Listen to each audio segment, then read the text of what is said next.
Students, आप लोगों के लिए खुशखबरी है और एक वैकेंसी आउट हो गई है सब असिस्टेंट इंजीनियर की। मैं आपको बता देता हूं थोड़ा सा सब असिस्टेंट इंजीनियर का मतलब क्या है, कितनी वैकेंसी है, किस ब्रांच के लिए। हालांकि बता दूं, सिविल, इलेक्ट्रिकल, मैकेनिकल तीनों ही ब्रांचेस में वैकेंसी है। ठीक है, तो इसका थोड़ा डिटेल में बात कर लेते हैं। सबसे पहले नंबर ऑफ वैकेंसी बता देता हूं। सब असिस्टेंट इंजीनियर के लिए इलेक्ट्रिकल के लिए टोटल यहां पर नंबर ऑफ वैकेंसी 19 है। वहीं पर अगर मैं यहां पर सिविल में देखता हूं तो टोटल नंबर ऑफ वैकेंसी 78 है। और वहीं पर अगर मैं मैकेनिकल में देखता हूं तो टोटल नंबर ऑफ वैकेंसीज 28 है। और जो पोस्ट है वो सब असिस्टेंट इंजीनियर है। तो एक एक करके थोड़ा सा डिटेल में बात कर लेते हैं। देखिए, सबसे पहले यहां पर ये जो रिक्रूटमेंट है इसका जो पूरा डिटेल नोटिफिकेशन है, इसमें ये कहा गया है कि ऑनलाइन एप्लीकेशन के लिए अप्लाई करने के लिए नोटिफिकेशन के आप www.mscwb.org पर जा सकते हैं। ये वैकेंसी जो रिलीज की गई है, ये वैकेंसी रिलीज की गई है West Bengal municipal service commission की तरफ से। ठीक है, इसके अंदर ये बोला गया है कि कोलकाता म्युनिसिपल कॉर्पोरेशन है कि केएमसी जो है, ठीक है ना, इसमें पर्टिकुलरली इन्होंने जो वैकेंसीज निकाली है उसका एक डिस्ट्रीब्यूशन भी दिया गया है। पे लेवल 12 है। ठीक है, इसमें बोला गया है prescribed diploma certificate in civil engineering from the state council of engineering and technical education. ठीक है, तो कुल मिलाकर यहां पर ये बोला गया कि भैया डिप्लोमा होना चाहिए। Candidate having higher qualification civil engineering में आल्सो अप्लाई, यानी कि अगर आपके पास बीटेक है तो भी आप अप्लाई कर सकते हैं। आपकी एज 1 जनवरी, ठीक है ना, 1 जनवरी को जो 2025 में लागू हुआ है उसमें 37 साल से ज्यादा नहीं होनी चाहिए। तो एज लिमिट 37 ईयर्स दी गई है। बाकी ये भी बोला गया कि भाई एज रिलैक्सेशन आपको आपकी कैटेगरी के हिसाब से मिल जाएगा। ठीक है ना, तो एक पॉइंट वो भी हो गया। अच्छा, तो एज रिलैक्सेशन यही बोला है कि शेड्यूल कास्ट, शेड्यूल ट्राइब में अगर आप आते हैं तो उसके हिसाब से 5 साल का मिल जाएगा। ठीक है, ओबीसी वाले बच्चों को 3 साल का मिल जाएगा। पर्सन विद डिसेबिलिटीज वाले बच्चों को 40%। ठीक है ना, in case of the government rule the upper age limit उनकी 45 ईयर्स दी गई है।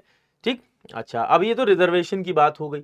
इसमें इन्होंने बोला है थोड़ा सा और जो मेन मेन पॉइंट्स है उसके ऊपर बात कर लेते हैं। एप्लीकेशन फी इन्होंने दी है भाई।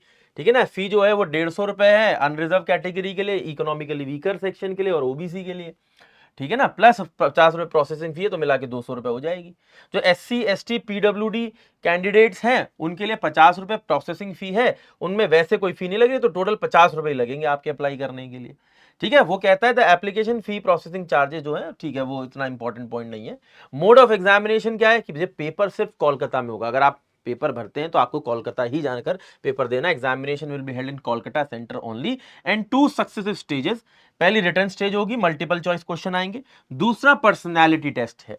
रिटर्न टेस्ट जो है 200 मार्क्स का है, जिसमें कि 100 आपसे सवाल पूछे जाएंगे, हर एक सवाल के 2 नंबर होंगे। ठीक है ना, अगर आप कोई आंसर गलत दे देते हैं तो 1 मार्क्स का नेगेटिव मार्किंग भी है। ठीक है ना, 1.5 घंटे का पेपर है। अगर आप इसको 200 नंबर का पेपर निकाल लेते हैं फिर पर्सनैलिटी टेस्ट होगा, वो भी कोलकाता जाकर ही होगा। और इसमें क्या होगा कि एक वैकेंसी पर 3 लोगों को बुलाया जाएगा। ठीक है ना, based on the merit candidates of 3 times the number of vacancy will be called for the personality test. ठीक है ना, और फिर यहां पे ओरिजिनल डॉक्यूमेंट्स वगैरह भी होंगे। ठीक है, इसमें कम से कम क्वालिफाइंग जैसे 40 नंबर का है तो कम से कम 45% मार्क्स जो है जनरल कैंडिडेट को पर्सनैलिटी टेस्ट में भी लाने पड़ेंगे। ठीक है ना, ओबीसी इकोनॉमिकली वीकर सेक्शन वाले को भी 40% है। ठीक है, जनरल वाले के लिए 45 है और SC ST PWD कैंडिडेट के लिए 35% है। ठीक है ना, फिर उसके बाद ही आपकी जो फाइनल मेरिट लिस्ट है वो रिटर्न एग्जामिनेशन और पर्सनैलिटी टेस्ट दोनों को ध्यान में रखते हुए बनेगी।